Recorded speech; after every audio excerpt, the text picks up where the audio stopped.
berdoa. Kami bersyukur Tuhan atas berkat-Mu dalam kehidupan kami pada pagi hari ini. Ajarilah kami supaya selalu berpengharapan, karena Engkaulah sumber damai dan sumber sukacita dalam kehidupan kami. Dalam nama Yesus Kristus kami berdoa. Amin. Selamat pagi saudaraku yang terkasih dalam nama Tuhan Yesus Kristus. Sebelum kita melakukan aktivitas kita hari ini, marilah kita mendengarkan firman Tuhan, renungan pada hari Rabu, tanggal 4 Desember 2024, yang tertulis dalam Lukas 2 ayat 25. Demikian firman Tuhan. Adalah di Yerusalem seorang bernama Simeon. Ia seorang yang benar dan saleh, yang menantikan penghiburan bagi Israel. Roh Kudus ada di atasnya. Dalam bahasa Batak dikatakan, jala adong masada halak di Yerusalem, namar goar si Simeon. Halak nabonar jala daulat, namai maima di pangapul natu Israel. Naninganan nitoti parbadiado ibana. Dengan topik Mesias, pengharapan bagi kita. Simeon, orang Yerusalem, merupakan seorang yang benar dan saleh, yang menantikan penghiburan bagi Israel, dan Roh Kudus ada di atasnya. Kepadanya telah dinyatakan oleh Roh Kudus bahwa ia tidak akan mati sebelum ia melihat Mesias, yaitu Dia yang diurapi Tuhan. Ia datang ke bait Allah oleh Roh Kudus ketika Yesus anak itu dibawa masuk oleh orang tuanya untuk melakukan kepadanya apa yang ditentukan hukum Taurat.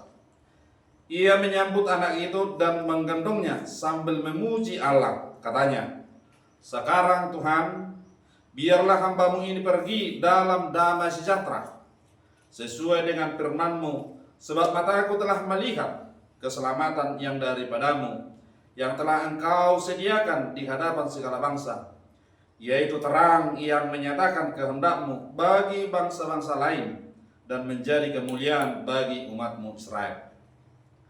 Bapak serta ibunya amat heran akan segala sesuatu yang dikatakannya tentang dia.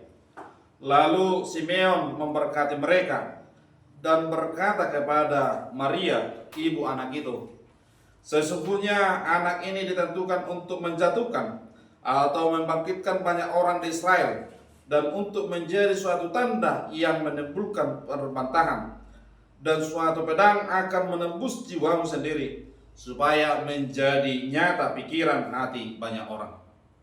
Kerinduan Simeon dan Hana akan kedatangan Mesias membawa mereka kepada suatu pengalaman padang gurun.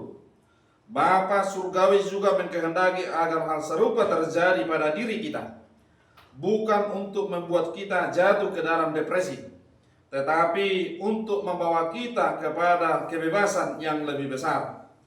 Allah ingin mengangkat jiwa kita ke dalam dunia atau alam yang tanpa batas, sehingga kita masing-masing dapat mengalami kemuliaannya dan menjadi seorang ciptaan baru.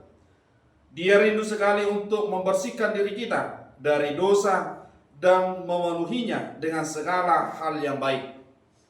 Pada hari pesta Yesus dipersembahkan di bait Allah, marilah kita menyerahkan hati kita kepada Yesus dan memohon dari Dia agar menyatakan kasih-Nya kepada kita secara lebih mendalam lagi.